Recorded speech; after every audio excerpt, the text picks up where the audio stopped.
Everyone remembers the headline grabbers, HEMIs, LS6S, and Superbirds. But hidden in the shadows were 70s muscle cars that slipped under the radar. Affordable then, criminally undervalued now, these machines carried speed, style, and soul that collectors overlooked for decades. Their stories reveal bargains that turned into legends. Top 1, 1977 Pontiac Can-Am. It looked like just another Colonnade coupe lost in the sea of late 70s intermediates. White paint, vinyl accents, shaker hood poking through a flat no-see-no-nothing screamed collector gold. But the Pontiac Can-Am wasn't built to shout. It was a whispering assassin, hiding muscle DNA under a polite suburban suit. Pontiac created the Can-Am as a one-year wonder, a special edition of the Le Mans Sport Coupe. Outside, you got unique orange, red, and yellow striping, a ducktail spoiler, and that signature shaker hood borrowed from the Trans Am.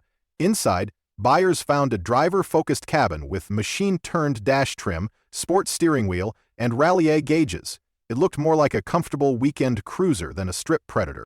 Underneath the calm surface, however, Pontiac stuffed in the L78 400 cubic inch V8 as standard, and if you wanted more fury, you could option the legendary 6.6-liter 455.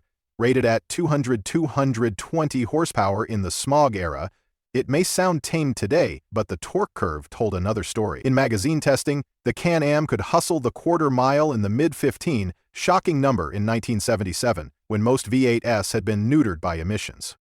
The Can-Am was supposed to be a helo car with plans for 5,000 units. But fate intervened.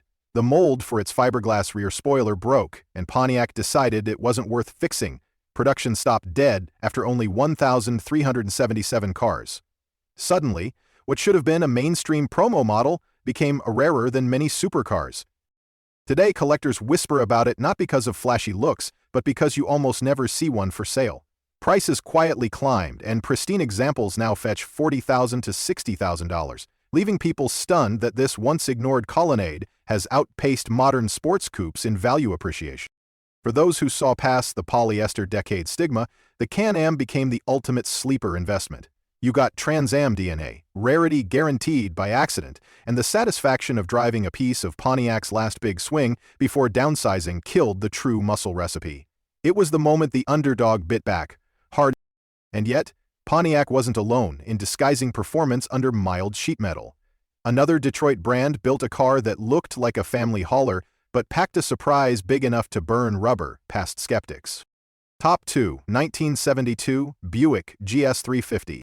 When people think muscle, Buick isn't the first name that jumps to mind. The brand was known for chrome trim, quiet suspensions, and boulevard comfort. Yet in 1972, Buick slipped a wolf into dress shoes.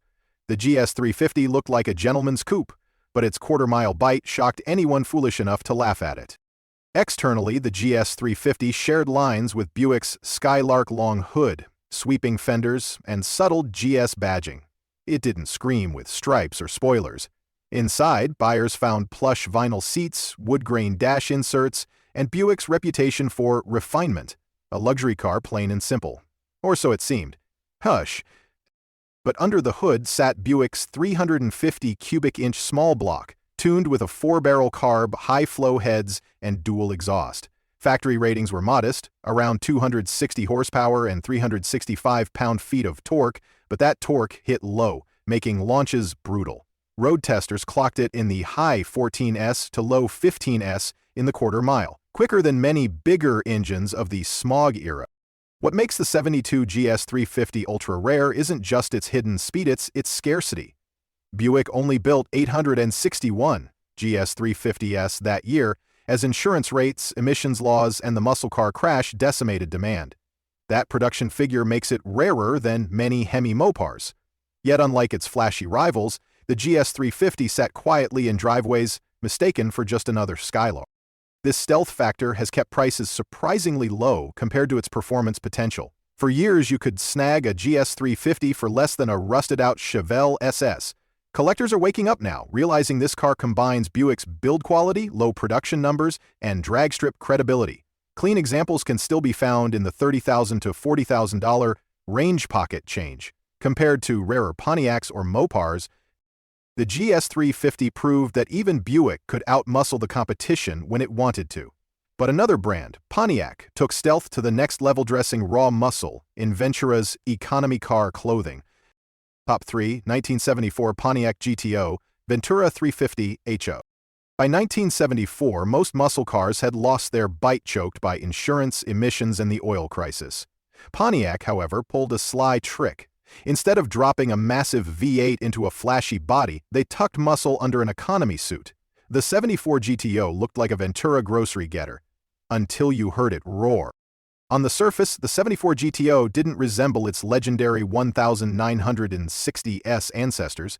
Based on the compact Ventura body, it wore a plain cube shape with minimal chrome. The only giveaway? A subtle GTO badge, a twin-scoop hood, and Rally 2 wheels. Inside, it was no-frills vinyl bucket seats, a wood accent dash, and a Hurst shifter for the 4-speed manual. It whispered economy, not performance. But Pontiac's engineers weren't done. They dropped in the 350 cubic inch HOV8, fed by a 4-barrel carb, officially rated at 200 net horsepower and about 295 pound-feet of torque. It sounds tame by late 60s standards. Yet the Ventura's smaller, lighter body gave the GTO an edge. Car testers ran the quarter-mile in 15.4 seconds at nearly 92 miles per hour, quick for 1974, when most rivals crawled into the 16S and 17S. Here's the kicker. Pontiac built only 7,058 examples of the Ventura-based GTO before pulling the plug. It was the last GTO of the muscle era until the name returned in 2004. Overshadowed by its bigger brothers, it slipped into obscurity, overlooked by collectors chasing Judge convertibles and HEMI Mopars.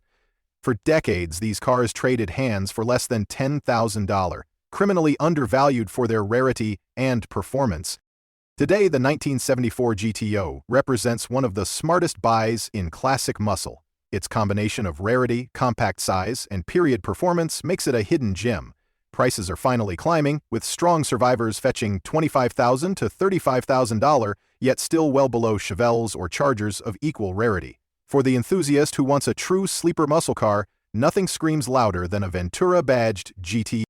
The Ventura GTO showed how Pontiac disguised muscle in economy sheet metal, but Pontiac wasn't alone. Another forgotten warrior came from AMC, a car dismissed for its badge yet capable of delivering a knockout punch on the street. Top 4, 19731974, AMC Javelin AMX.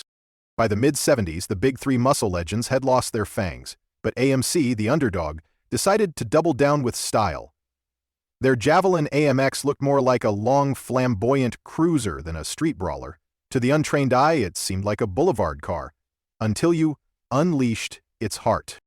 The 1973-74 Javelin AMX had a design unlike any rival. It carried a long hood, sweeping fender lines, and a fastback profile that made it look almost European. A mesh grille, body-colored bumpers, and bold striping gave it flair without the raw aggression of a Charger or Camaro. Inside, buyers found high-back bucket seats, wood-grain trim, a full-gauge cluster, and even options like air conditioning. It was a blend of sport and comfort, a grand touring machine more than a raw muscle car. But under the hood, AMC offered firepower.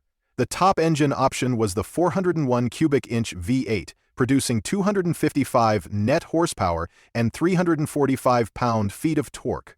Backed by a 4-speed manual or torque command automatic, it was no pushover. On the drag strip, the Javelin AMX could hit 0 to 60 in around 6.5 seconds and cover the quarter mile in the 14.5-second range, quicker than many expected from the so-called little guy of Detroit. The real surprise? Production numbers were small compared to the big three. Across 1973-74, only about 25,000 AMXs were built, and far fewer survive today in original 401 form. AMC's limited resources meant these cars were often overlooked by buyers chasing GTOs, Chevelles, or Mustangs. Yet in period tests, the AMX proved it could hang with, and sometimes beat, its heavyweight rivals. Collectors now recognize the Javelin AMX as one of the most underrated muscle cars of the era. While once dismissed as the outsider, today, well-preserved 401 equipped examples can command $40,000 to $60,000, still a bargain compared to equivalent Mopars or Shelbys. With its wild styling, rarity, and real performance, The AMX represents how AMX fought above its weight class in the muscle era. The Javelin AMX proved you shouldn't underestimate the underdog. But what if a muscle car didn't even bother to hide its size and swagger, offering sheer power dressed in personal luxury? That was Chrysler's bold move with their heavyweight 300 Hurst. Top 5, 1973, Dodge Dart Sport 3. It didn't wear a flashy name like Challenger or Charger. To most buyers, the Dodge Dart Sport looked like a compact runabout, cheap, small, and ordinary. But hiding in plain sight was a package that turned this little Dodge into one of the most surprising muscle bargains of the 70s. The Dart Sport debuted in 1973 as a continuation of Dodge's compact A-body line. Styling was clean but modest. Short wheelbase, tidy proportions, and a fastback roofline that hinted at youth appeal. With its small footprint, it was marketed as practical transportation, and many came with 6 cylinders or mild V8s. The interior was straightforward: vinyl bucket seats, a simple dash, and just enough options to keep costs low. Most people buying a Dart never imagined it as a drag strip contender. But Dodge quietly slipped in the 340 cubic inch small block V8, rated at 240 net horsepower and 290 pound-feet of torque. Backed by a 4-speed manual or torque flight automatic and a relatively light curb weight, around 3,200 pounds, the Dart Sport 340 was a weapon. Road testers clocked 0 to 60 miles per hour in 6.3 seconds and quarter-mile times in the 14.3-second range, numbers that embarrassed heavier real muscle cars of the day. Here's the kicker. Because the muscle car market was collapsing under insurance pressure, the Dart Sport 340 went largely ignored. Buyers flocked to big names like the Camaro Z28 or Mustang Mach-1, leaving the Dart to be seen as a budget option. In 1973, only 11,435 Dart Sports were built with the 340 option, making them far rarer than many more famous muscle cars. That scarcity now makes the Dart Sport 340 a hidden gem. Collectors who dismissed it for years are beginning to realize its value. Today, good survivors trade hands for $30,000 to $45,000, still undervalued compared to Mopar e-bodies. More importantly, its balance of lightweight, small block punch, and sleeper looks have given it cult status among enthusiasts who appreciate underdog muscle. The Dart Sport proved that compact size and raw muscle could coexist, creating a car that blew past bigger names. But Dodge wasn't the only one experimenting with lightweight and surprise firepower. The Plymouth Duster 340 took the same formula and pushed it even further. Top 6, 1973 Plymouth Duster 340. It looked like a bargain basement Plymouth, sold to secretaries and first-time buyers. But the Duster 340 carried a sting that few recognized until it was too late. A compact coupe that punched above its weight and left real muscle car owners red-faced on the quarter mile. Introduced in 1970 as a sporty variant of the Valiant, the Plymouth Duster was meant to compete with the Ford Maverick and Chevy Nova. Its styling was modest but appealing: a fastback profile, chrome bumpers, and clean body lines. The 1973 model retained those looks, with a simple interior bench or bucket seats, a straightforward dash, and minimal trim. On the surface, it was a cheap commuter car, priced thousands less than flashy e-bodies like the Cuda or Challenger. But when optioned with the 340 cubic inch small block V8, the story changed. Rated at 240 net horsepower and 290 pound-feet of torque, the Duster 340 combined power with light weight, tipping the scales at just over 3,100 pounds. With a 4-speed manual and sure-grip rear axle, this unassuming coupe delivered 0 to 60 miles per hour in 6 seconds and quarter-mile runs in the 14.2-second range, quick enough to scare bigger, heavier muscle cars of its era. Despite its performance credentials, the Duster 340 was marketed as affordable fun, not an all-out performance car. That positioning kept insurance premiums lower, but also meant collectors often overlooked it. In 1973, Plymouth built around 15,731 units with the 340 option, a respectable number but still far fewer than mainstream Camaros and Mustangs. 18 months later, the manufacturing process. Because it wore a humble badge and carried budget-friendly trim, the Duster 340 stayed undervalued for decades. Today, it's finally earning recognition. with well-kept examples selling for $35,000 to $50,000, still cheaper than equivalent Mopars like the Cuda with the same motor. Enthusiasts now see the Duster 340 as one of the best pound-for-pound muscle cars of the 70s, offering raw fun without the premium price tag. The Duster 340 was proof that performance didn't have to come wrapped in luxury or prestige. Yet some GM loyalists would argue they had their own underdog sleeper waiting in the wing, the Chevelle Laguna S3, a personal luxury coupe that hid surprising muscle beneath its plush image. Top 7 1974 to 1976 Chevrolet Chevelle Laguna S3.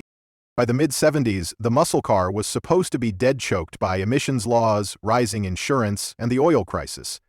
Yet hiding inside Chevrolet's luxury performance coupe was an outlaw waiting to be unleashed.